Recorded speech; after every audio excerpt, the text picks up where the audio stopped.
मस्साजोगचे सरपंच संतोष देशमुख यांच्या हत्येचे क्रूर परिसीमा गाठलेले फोटो व्हायरल झाले। त्यानंतर काल राष्ट्रवादीचे नेते धनंजय मुंडे यांनी आपल्या मंत्रिपदाचा राजीनामा देखील त्यांना द्यावा लागला। सीआयडीने नोंदवलेल्या आरोपपत्रामध्ये या फोटोंचा दाखला देण्यात आला। या प्रकरणाचा तपास विशेष तपास पथकाकडून करण्यात आला। अगदी निडरपणे एसआयटी मधील अधिकारी सीआयडी प्रमुख डॉक्टर बसवराज तेली, अप्पर पोलीस अधीक्षक किरण पाटील, पोलीस उपाधीक्षक अनिल गुजर, पोलीस निरीक्षक अक्षय कुमार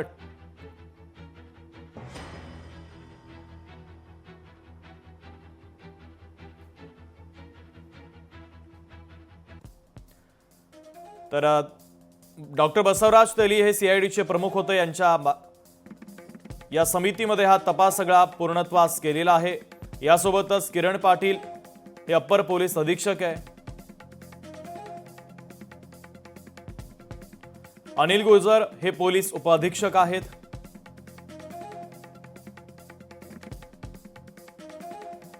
अक्षय कुमार ठिकणे हे पोलीस निरीक्षक आहेत।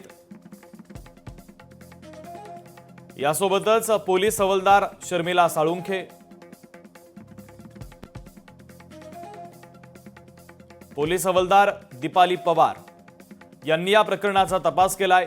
खरं पाहिलं तर याबाबत लोकशाही मराठीनं संवेदनशीलता दाखवत मारहाणीचे फोटो दाखवणं टाळलं। त्याबरोबरच लोकशाही मराठी या प्रकरणाच्या तपासातील खरे हिरो म्हणजेच एसआयटी मधील अधिकारी यांचं देखील तपासाबाबत अभिनंदन करताय। अशा प्रकारचे अधिकारी असतील तर गुन्हेगारांना आणि गुन्ह्यांना चाप बसणारच, हाच संदेश या प्रकरणी दाखल करण्यात आलेल्या आरोपपत्रातून दिला गेलाय। जनतेचा वाढता दबाव, हाय प्रोफाईल प्रकरण आणि तेवढाच तपासाचा ताण या सर्वांवर मात करत अधिकाऱ्यांनी अगदी निडरपणे आणि बिनचूक तपास करत आरोपपत्र कोर्टामध्ये दाखल केलेलं आहे।